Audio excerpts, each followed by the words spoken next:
Olá, amigos, olá, amigas. Estamos iniciando o nosso Economia e Desenvolvimento desta semana e praticamente já daqui a pouco estaremos no final do terceiro mês do ano, né? De março entramos em abril. E em abril também teremos aí a Páscoa e tal, vamos levando a vida e tal, de certa maneira, sempre buscando fazer o melhor, né, possível.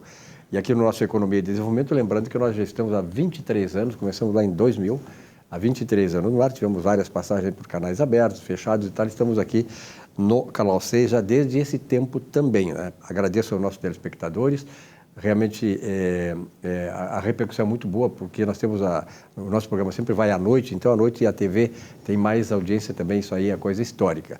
Obrigado aos telespectadores e a confiança de vocês. Até porque não é questão em mim, é questão aqui daqueles que participam, né, que fazem o programa, são os nossos convidados. Como, por exemplo, o Giovanni D'Agostino. Giovanni, obrigado pela tua presença, cara. Tá bem elegante aí, como sempre, né? Isso aí, Silvio Lopes. É uma satisfação estar participando do seu programa. E eu quero aproveitar, né, o gancho ali para parabenizar, né, pelos 23 anos do programa Economia e Desenvolvimento. Muito bem. Tudo bem, tranquilo, os últimos dias de paz, felicidade, alegria? Sempre paz, sempre felicidade, sempre alegria, assim que tem que ser a vida, né? Porque a vida é uma só, né? Muito bem. Olha aqui, ó, tu sempre traz um assunto importante aqui, porque quem é que não tem que pagar tributo, tem que tratar de tributo, tem que tirar do emaranhado da legislação tributária brasileira alguma coisa que possa valer a pena para as empresas, né? Não que a empresa, né, Giovanni, tenha que pagar menos, ela tem que pagar o que é justo. E pagar o que é justo, é importante que a empresa tenha, que os seus empresários, que a contabilidade da empresa tenha conhecimento da legislação e saiba os caminhos corretos, né, para que ela possa também tirar o melhor proveito disso, pagando aquilo que é justo e não acima. Por exemplo, o expurgo do ICMS na base da COFINS e do PIS. Isso é uma boa coisa? Olha, Silvio Lopes, muitas vezes, mesmo pagando o tributo de acordo com a lei, a tributação, ela ainda assim é injusta, né? É verdade. O Brasil é um manicômio tributário, né? Uhum. E a injustiça fiscal no Brasil impera, né? É importante fazer uma reforma tributária profunda, não é? Simplificando a tributação. Acho que isso é um desafio, né, da sociedade brasileira. Não precisa nem reduzir, mas simplificar já ajuda, né? Não pode aumentar. Não pode aumentar. Não pode aumentar, né? Isso é o temor, né? É o temor de se mexer nessas legislações, né? Que, via de regra, quando se mexe, acaba se aumentando a tributação, né? Isso aconteceu em Porto Alegre, né? O senhor se recorda a questão da reforma do IPTU em Porto Alegre, no final das contas acabou aumentando a arrecadação, né? Eu trouxe esse tema, né, que é o expurgo do ICMS na base de cálculo da COFINS e do PIS. Considero esse tema relevante. Nós temos ali algumas modificações legislativas que ainda estão sob apreciação do Congresso Nacional. Então, o Supremo Tribunal Federal, né, através do recurso extraordinário número 574/706, definiu que o ICMS embutido nas notas fiscais de venda não integram ali o conceito de receita para os fins de tributação das contribuições previdenciárias sobre as receitas, né? No arcabouço constitucional brasileiro, existe ali a base de incidência da tributação. E dentre a tributação que tem a natureza de destinação de ordem previdenciária, nós temos a tributação sobre a receita, que é a COFINS, né? A tributação sobre a folha de pagamento de salários, que é o valor que é descontado do funcionário quando recebe o seu salário, e também a contribuição previdenciária patronal, que via de regra é 20% sobre o salário dos empregados, né? E também a tributação sobre o lucro das empresas, né? Que é a contribuição social sobre o lucro líquido, né?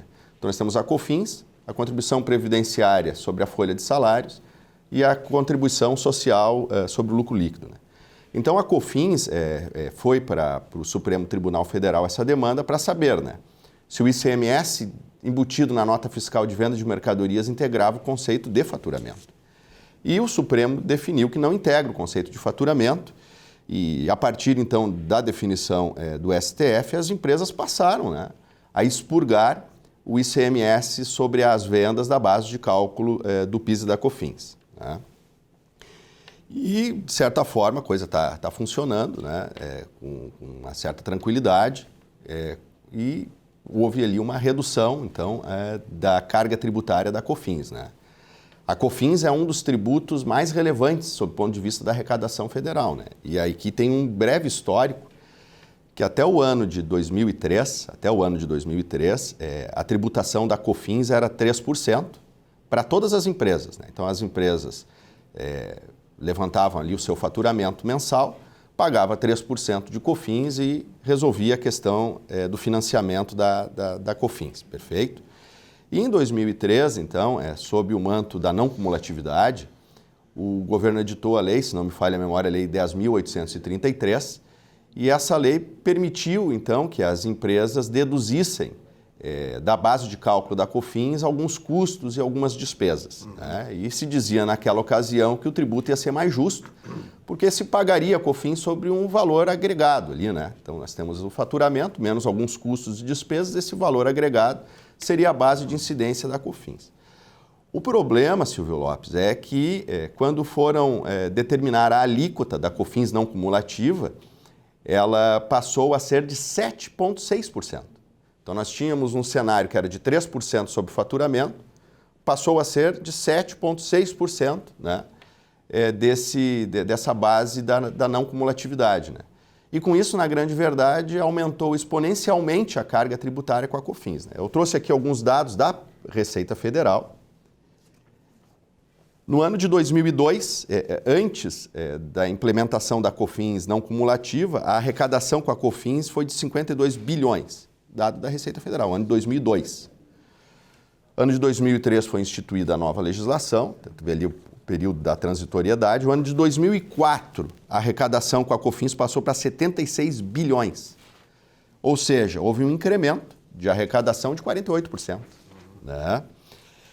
Então, nós tivemos aí essa definição do STF, que de certa forma reduziu um pouco a carga com a COFINS, não aquele patamar que era antes de 2003, né? 2002 para trás.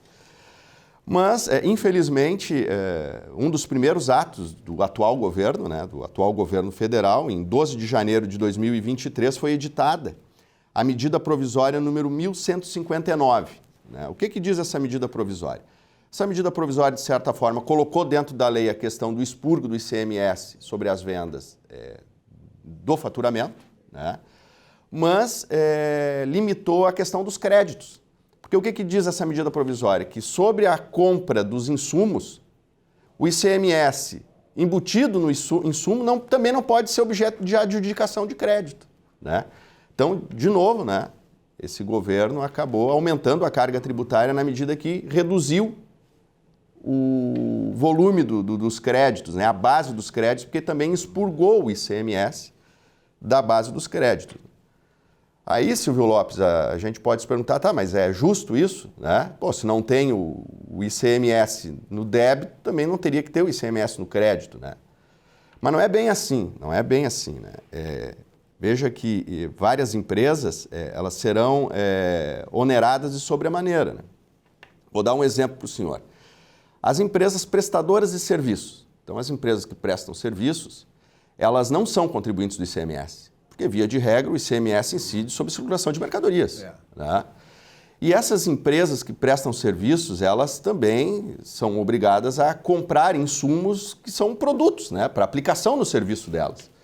Mas elas já não adjudicam o crédito ICMS porque elas não são contribuintes do ICMS.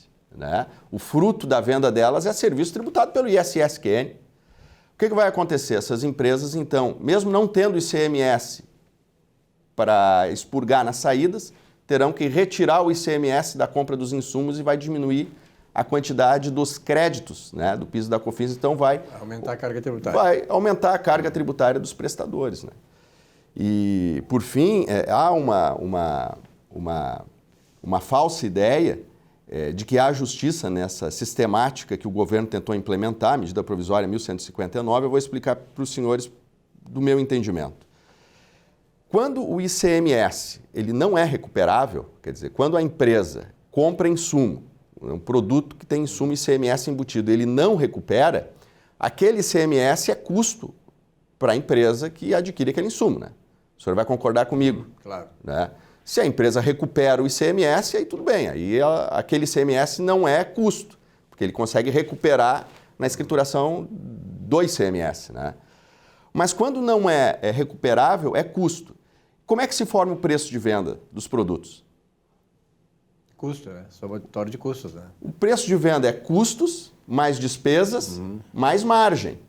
Então, o ICMS que está embutido nas notas fiscais de compra dos insumos, quando representa custo, ou seja, quando não é recuperável, ele faz parte do preço de venda, então esse ICMS ele é tributado já na saída. Então, se nós expurgarmos o ICMS da base do crédito, e esse ICMS é custo para nós vamos estar pagando de novo quando nós faturarmos o nosso serviço lá na frente, né? Muito bem. Então, acho que o Congresso Nacional precisa discutir, rever o teor dessa medida provisória 1159 e, quem sabe, ali no dispositivo dessa medida provisória, aonde veda taxativamente todo o ICMS embutido nos insumos, quem sabe ali substituir por o ICMS embutido no insumo quando recuperável, né? Talvez esse detalhe seja de suma importância para não aumentar ainda mais a carga tributária do povo brasileiro. É fundamental, certamente. Giovanni, obrigado pela tua explicação. Realmente, eu acho que tenho a certeza que o pessoal sobretudo que é afetado por essa situação toda aí, né? Teve um esclarecimento muito bem feito e objetivo. Obrigado pela tua presença. Até a próxima. Até a próxima. Um forte abraço. Até lá.